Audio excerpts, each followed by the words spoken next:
بسم اللہ الرحمن الرحیم۔ معزز سامعین، آپ کی خدمت میں ہم نے ارادہ کر رکھا ہے کہ پورے قرآن پاک کا ترجمہ پیش کریں گے، ایک ایک لفظ کا ترجمہ اور پھر پوری آیت کا ترجمہ، اور جہاں کہیں کسی لفظ کی تشریح کی ضرورت ہو وہ ہم شروع کر چکے ہیں۔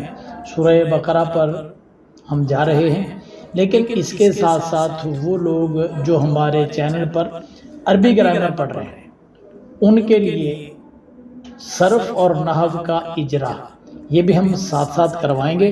تو صرف اور نحو کا اجرا جو آپ کو ہم کروانے جا رہے ہیں، اس کے لیے کچھ چیزیں بنیادی طور پر چاہیے ہوتی ہیں، تو وہ میں ساتھ ساتھ آپ کو عرض کرتا رہوں گا کہ کس موقع پر آپ کو کون سی چیز چاہیے۔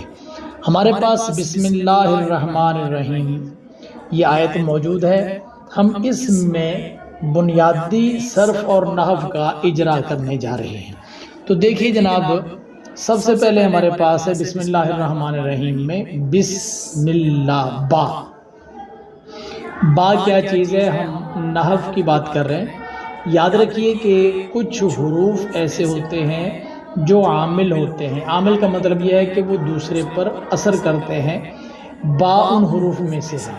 اس کے ساتھ اور بھی کئی حروف ہیں جو ایک جیسا ہی عمل کرتے ہیں، وہ میں آپ کو بتا دیتا ہوں۔ ایک تو یہی ہو گیا با، پھر ہے تا، پھر ہے کاف، لام، واو، منز، مز، خلا، یہ حروف آگے۔ اس کے بعد اور بھی کچھ حروف ہیں جو یہی عمل کرتے ہیں۔ میں آپ کو بتا دوں پہلے کہ وہ کون کون سے حروف ہیں، پھر آپ کو ان کا عمل بتاتا ہوں۔ با، اچھا جی، اس کے بعد آ گیا ربا، پھر ہاشا، پھر من، پھر خلا، فی،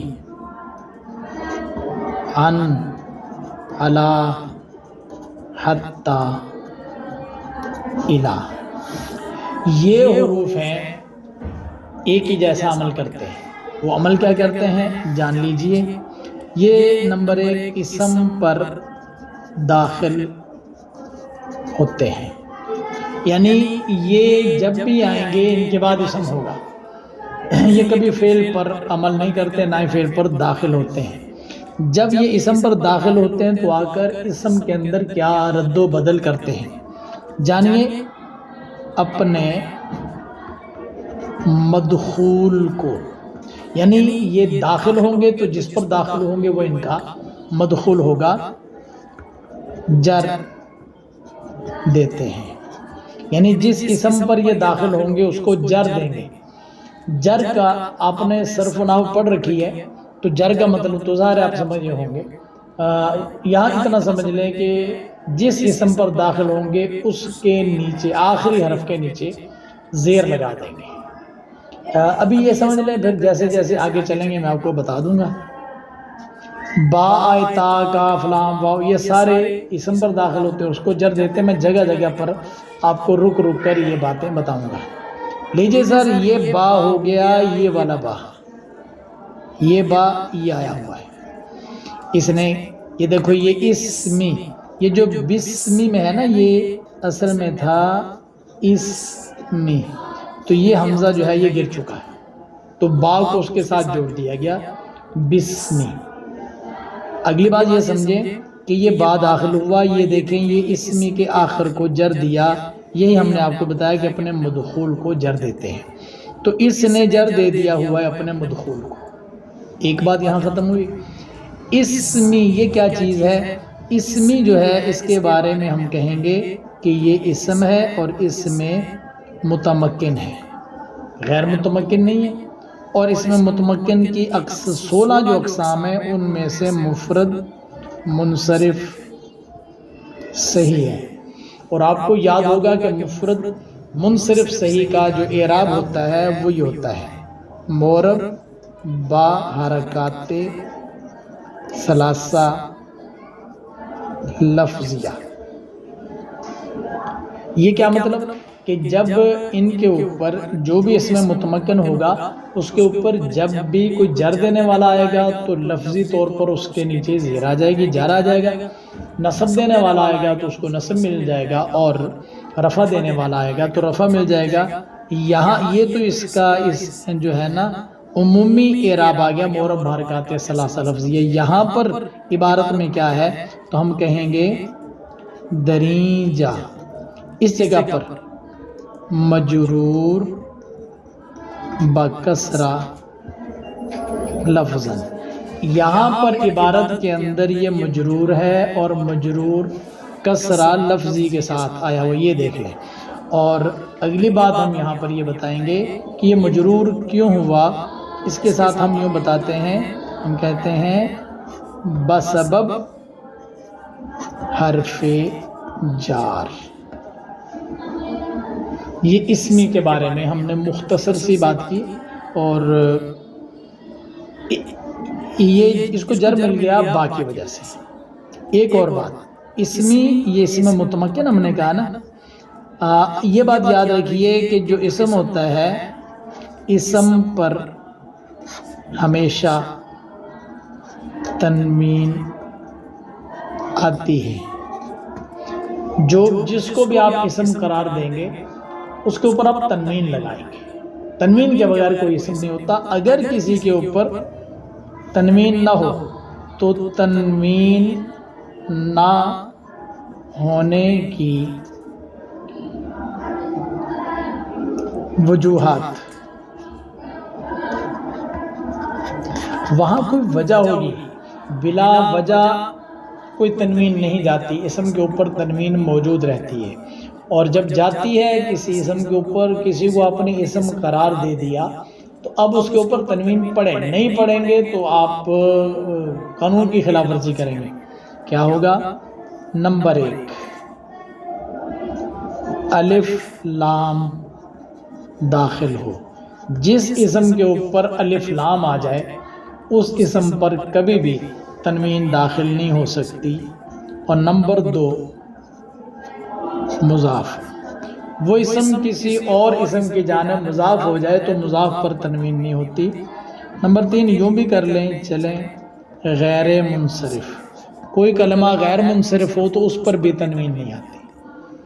تو یہ اسمی جو ہے، اس کو ہم نے اسم تو قرار دیا تو اسم پر تو تنوین ہونی چاہیے نا، یہاں نہیں تو ہمارے پاس ان وجوہات میں سے کوئی ایک وجہ ہونی چاہیے۔ تو اسمی کی تنوین جانے کی ان وجوہات میں سے ہم اس کو قرار دیتے ہیں کہ یہ اسمی مضاف ہو گیا لفظ اللہ کی جانب، اور مضاف جب کوئی اسم ہو جاتا ہے تو اس پر تنوین نہیں آیا کرتی۔ اچھا جی، جب ایک اسم کو آپ نے مضاف قرار دے دیا تو ایک کو اگر مضاف قرار دیا ہے تو اس کے ساتھ متصل اگلا اسم مضاف الیہ ہوگا۔ مضاف اور مضاف الیہ کے درمیان فاصلہ نہیں ہوتا، لہٰذا جب اس کو مضاف قرار دیں گے تو یہ مضاف الیہ ہوگا۔ آئیے جی، اسم جلالت اللہ، یہ جو اللہ ہی اسم جلالت ہے نا جی، یہ بھی اس میں متمکن ہی ہے، اور یہی والی ساری اس کی گفتگو ہے، یعنی مفرد منصرف سے معرب حرکات ثلاثہ لفظیہ۔ یہاں پر اس کا ججر آیا اس کے اوپر، یہ دیکھیں اسمی بھی مجرور ہے، اللہ ہی بھی مجرور ہے، لیکن اس کے مجرور ہونے کی وجہ اور ہے، کیوں؟ اس کے پیچھے عامل ہم نے دیکھا تو ہم اس کو کہیں گے کہ مجرور با کسرہ لفظاً۔ یہاں کیا تھا؟ یہاں بسبب حرف جار تھا یہ والا، لیکن یہ مجرور با کسرہ لفظاً ہے، ہم کہیں گے بسبب اضافت، یعنی یہ لفظ اللہ جو ہے یہ مجرور ہوا اس اسم کی اضافت کی وجہ سے۔ اور اس کی تنوین کیوں نہیں ہے؟ لفظ الف لام، یہ والی الف لام داخل ہو، الف لام داخل ہے تو اس کی تنوین بھی گئی۔ آگے چلتے ہیں، الرحمانی الرحیمی۔ الرحمن، یہ جو الرحمانی ہے یہ فعلان کے وزن پر ہے اور رحیم فعیل کے وزن پر ہے، دونوں مبالغہ کے صیغے ہیں، جس کا مطلب ہوتا ہے بہت رحم کرنے والا، نہایت رحم کرنے والا، بڑا مہربان، یہ دونوں کا ہی مطلب ہو سکتا ہے۔ ہم اپنے اس لیکچر میں جو قرآن پاک کے ترجمے کے حوالے سے پیش کیا تھا اس میں ایک بنیادی اس کے اندر فرق بھی بتا دیا تھا، آپ جے کے ایمان پر جا کر اس کو دیکھ سکتے ہیں۔ اس کا لنک بھی ہم یہاں پر آپ کو دے دیں گے، اور اس لنک میں آپ جائیں گے تو وہ مل سکتا ہے۔ اچھا جی، یہ دیکھیے الرحمانی مجرور ہوا، کیوں مجرور ہوا؟ اس کے اوپر نہ حرف جر ہے نہ پیچھے کو مضاف ہے، تو مجرور تو دنیا میں دو ہی ہوتے ہیں، یا اس کے پیچھے حرف جر آیا ہوا ہو یا وہ مضاف الیہ ہو، یہاں کچھ بھی نہیں۔ تو یاد رکھیے اعراب کی ایک صورت اور بھی ہوتی ہے کہ جب کوئی اسم دوسری صفت سے صفت بنتا ہے تو موصوف والا اعراب اس پر آ جاتا ہے۔ الرحمانی یہ صفت ہے لفظ اللہ کی، جب الرحمن یہ لفظ اللہ کی صفت ہے تو جو اعراب یہاں پر تھا وہی اعراب ادھر آ گیا، یہ مجرور تھا یہ بھی مجرور، یہ فالوئنگ اعراب کہلاتا ہے۔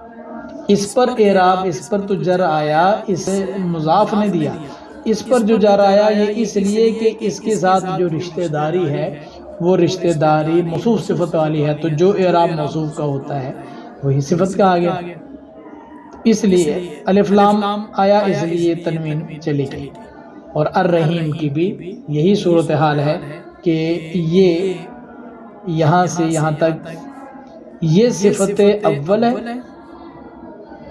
اول، اور یہ صفت ثانی اس موصوف کی،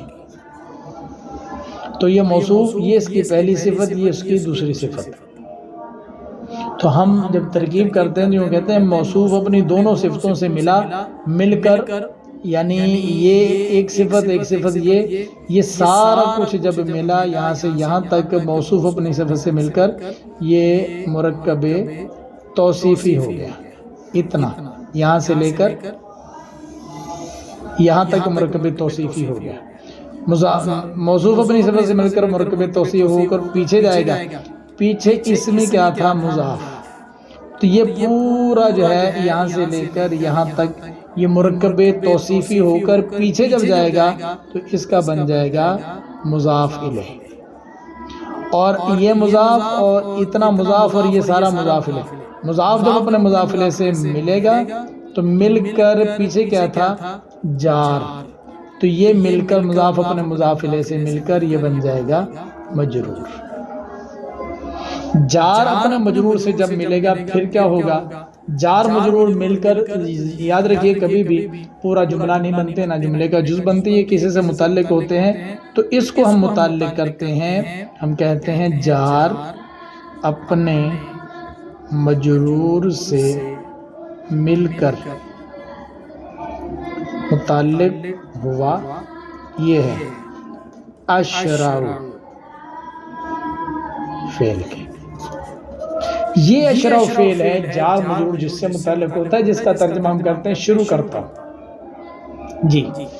تو یہ اشراء ہو گیا واحد متکلم کا صیغہ ہے، تو اشراء ہم کہیں گے اشراء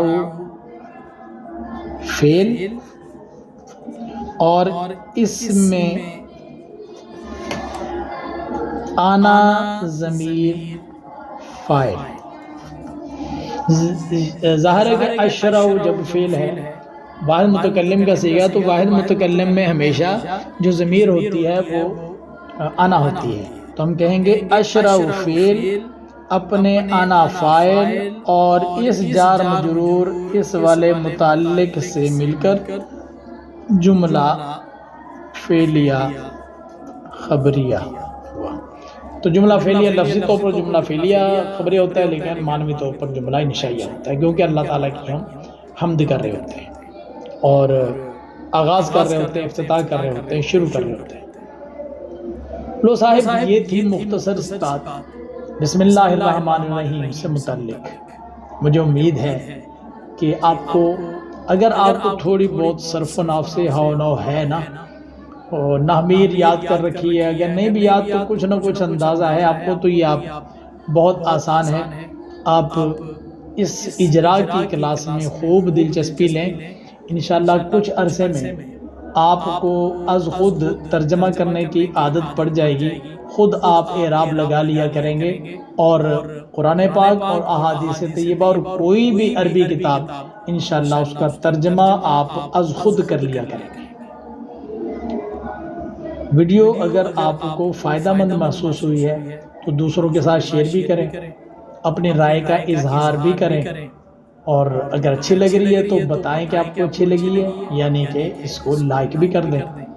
اگلی ویڈیو میں، اجرا کی اگلی ویڈیو میں پھر حاضر خدمت ہوں گے۔ اجازت دیں، اللہ حافظ، السلام علیکم ورحمۃ اللہ وبرکاتہ۔